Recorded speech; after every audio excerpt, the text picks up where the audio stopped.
Apple's request hit the brakes on Google search case. Written by Liquid Ocelot. Imagine you're at a bustling market and two vendors are having a heated argument. Maybe it's about who has the best spot or who's undercutting prices. At first, you might just be a curious onlooker, but then you realize that the outcome of their dispute could seriously impact your own business, maybe even your livelihood.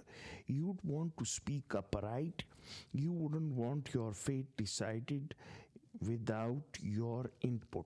That's kind of the situation Apple finds itself in right now, with the ongoing legal battle between the US government and Google. The US government has accused Google of not playing fair in the search engine game. They say Google is using its massive size and influence to stifle competition and control what we see online. Think of it like this. Imagine if there was only one store in town where you could buy groceries.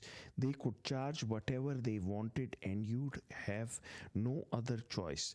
That's the kind of power the government is trying to prevent Google from having over search. After a long legal battle, a judge ruled that Google did indeed have a monopoly in the search market. Now the court is moving into the next phase, figuring out how to fix things. This is called the remedies phase, where they decide what actions need to be taken to restore a level playing field and make the search world fairer for everyone. And this is where Apple gets caught in the crossfire. Remember those billions of dollars Google pays Apple every year to be the default search engine on iPhones and iPads? That's right. Every time you open Safari on your iPhone and type in a search, Google is paying for that privilege. This deal was actually a key piece of evidence in the case against Google. It showed just how much power Google has and how it uses that power to maintain its dominance. Now that the court is deciding on remedies, Apple is understandably worried. The government has suggested some pretty drastic changes to curb Google's power, including potentially banning those lucrative deals between Apple and Google. For Apple, this could mean a significant hit to their profits. Imagine losing a major customer who has been paying you billions. But it's not just about the money. Apple believes these changes could have far reaching consequences for how you and I use our iPhones and iPads. They are worried that without those deals, the quality of our search results could suffer and innovation in the search world could slow down. After all, Google invests heavily in improving search, and those investments are partly fueled by the revenue from deals like the one with Apple. So Apple wants a seat at the table. They want to be able to explain their perspective, present their own evidence, and argue for solutions that they believe would be best for consumers. They want to make sure that any remedies imposed on Google doesn't inadvertently harm Apple users or stifle innovation in the search space. However, the judge initially denied Apple's request to be directly involved in the remedies trial. He said they were too late in asking and should have raised their concerns earlier. Apple can still submit written arguments after the hearings, but they can't actively participate in the courtroom discussions and present their case directly. Apple, however, isn't taking this lying down. They have filed an emergency motion, which is a legal way of saying, hold on, this is important and we need to be heard.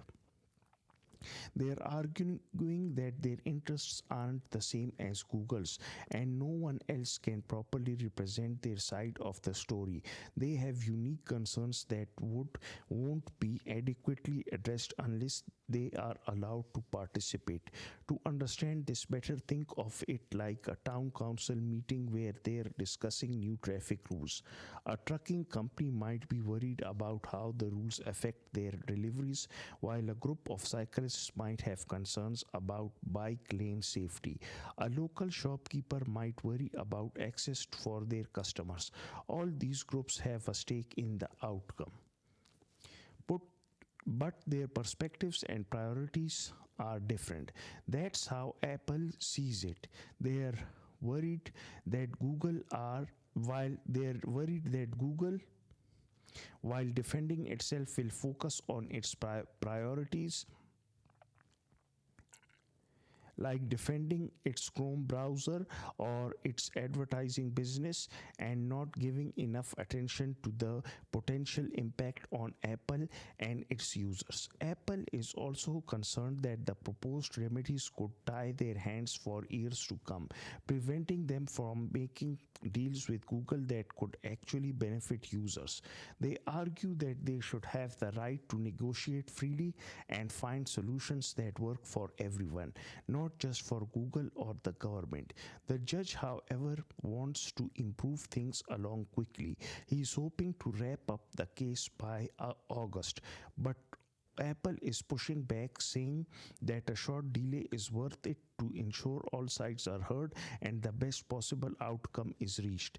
They argue that rushing to a decision without hearing from Apple could have unintended consequences that harm consumers in the long run. They're even asking for access to the evidence and witness testimonies, even if they can't directly participate in the trial.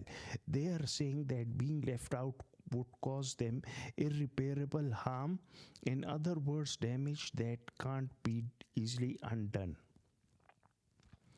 This whole situation highlights the complexity of the tech world and how interconnected these giant companies are.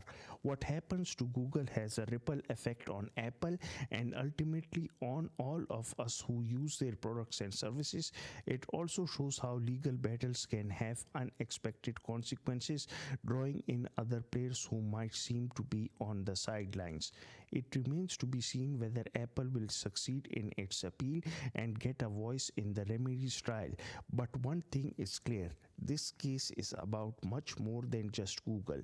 It's about the future of search, the balance of power in the tech industry, and how we all access information in the digital age.